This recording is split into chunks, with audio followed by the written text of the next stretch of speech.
শীতের মধ্যে চিংড়ি মাছের মালাইকারি, চিংড়ি মাছের কষা, চিংড়ি মাছ পাতুরি সবই খেতে খুবই ভালো লাগে।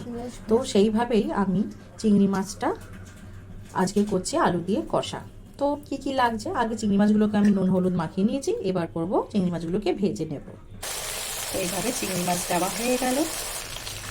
এইভাবে নুন হলুদ দিয়ে আমি আলুগুলোকেও ভেজে নিলাম। গোটা গরম মশলা এখানে সব ফোড়ন দিয়ে দিলাম, তেজপাতা, গোটা জিরে, এলাচ, লবঙ্গ। এবার আমরা টমেটোটা দিয়ে দেব। এবার পেঁয়াজ আর টমেটোটাকে দিয়ে ভালো করে মিশিয়ে নিচ্ছি। এবার দেব জিঞ্জার গার্লিক পেস্ট, দুটো একসাথে মিক্সড করে। আদা রসুন পেস্ট দিয়ে ভালো করে কষিয়ে নিয়ে তারপর এক এক করে গোটা গুঁড়ো মশলাগুলো ঢালতে থাকবো। আলুটা ভেজে রেখেছিলাম সেগুলো দিয়ে দেবো। হলুদ দিয়ে দিয়েছি, এবার দেব ধনে গুঁড়ো,